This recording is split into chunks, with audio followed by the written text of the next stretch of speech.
Hello, students. I am Radhika and I welcome you all to your another online session. In last class, I gave you a small introduction on what a revolution is and what are the causes of revolution.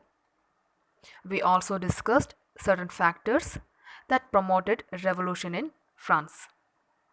Now, let's begin to our chapter, the French Revolution.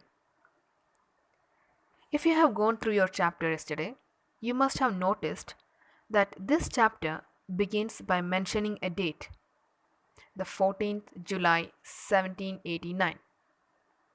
This date is very significant in the history of France. Why? Why is this date so important? Well, because it was on this day the first revolt in France took place. On this date morning, a false rumor was spread all over the Paris city. And what was this rumor? What kind of rumor it would be to break out a revolt in France?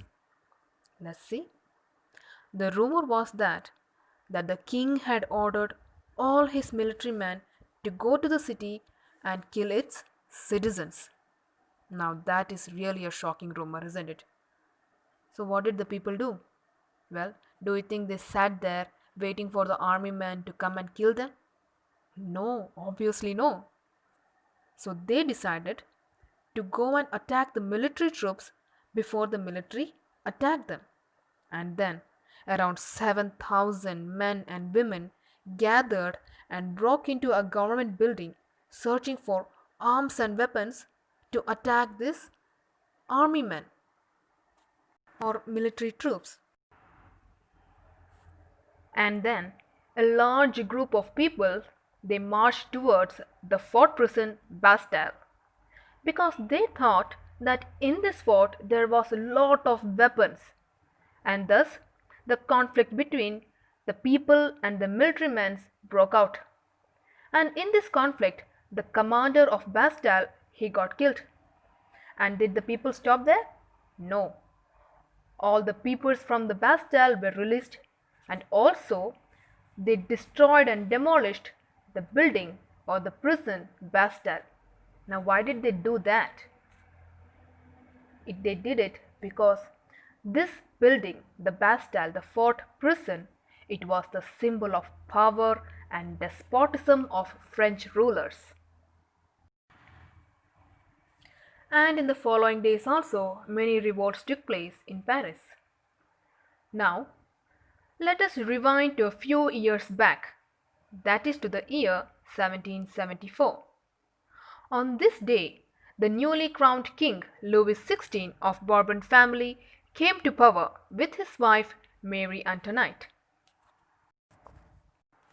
And after the accession of new king, Louis XVI was stunned because there was no money left in the treasury of France. It was almost empty. Now let us understand which were the factors that led to the emptying of treasure of France.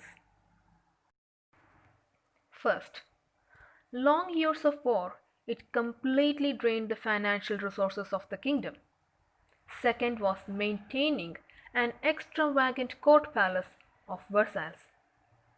Third, France had helped 13 American colonies to gain independence from Britain, and Britain was also the common enemy of French rulers.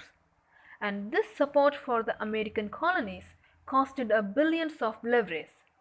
Now, what is livre? Livres were the unit of currency in France earlier, and upon this, they were already in a debt of 2 billion livres. Was that all? No. They had to even meet the regular expenses like maintaining army, maintaining court, government offices, universities, etc. And all these factors completely emptied the state treasury. And the solution they came up for this problem was to increase the taxes. The French society was divided into three estates or class. At the top was clergymen, There were some members from church. Second came nobility or nobles, which included all the forms of royal families, members of high position, and members of palace, etc. And finally, the third estate. It included all the common men of the kingdom. Here the term used to describe this system was called as old regime. Now there was a problem in the system of class. The two upper divisions, nobility and clergy, were the richer section of the society. They also owned 60% of cultivated land and they had lot of privileges in society. They even had the right to collect different forms of taxes like tithe, the tax collected by the clergymen on agricultural products, tithe, these were the direct taxes put on the people by the state members, and many other different indirect taxes was also there. Now you can understand by this that these men had lot of money and power. But the tragedy was they did not pay any taxes to the government. All the taxes had to be paid by the people of third estate, the common people. It was them who had to pay all these taxes. Most of the people of third estate included peasants, men serving army, in household works, laborers and servant. And all the forms of taxes like tithe, tithe and indirect taxes were all put on these poor people.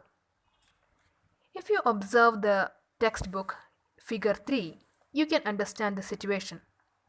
There is a nobleman sitting who has richness and power, and next to him is a poor man who belongs to third estate.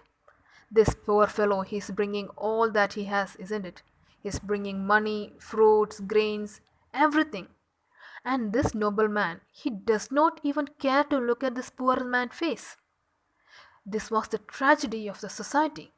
The rich became more richer and richer every day, and the poor became more poorer and poor day by day. By the year 1789, the population of France increased from 23 million to 28 million, and there was no enough food grains to feed the growing population. Because of this, the price of the food grains increased very much. But was the wages of the laborers and peasants increased? No, none of the people's wages was increased. And to make things even worse, they even had droughts. And because of all these things, the weaker section of the society, the third estate, had to face subsistence crisis. A subsistence crisis is an extreme situation where a man's livelihood is endangered. So dear students, that is all for today's class. All of you do go through your chapter once again and take down all the important points. The questions from this topic would be: describe the circumstances which led to the outbreak of revolutionary protest in France, or what were the causes for the French Revolution? For our next class, go through your text up to page number 9. Thank you students. Have a great day.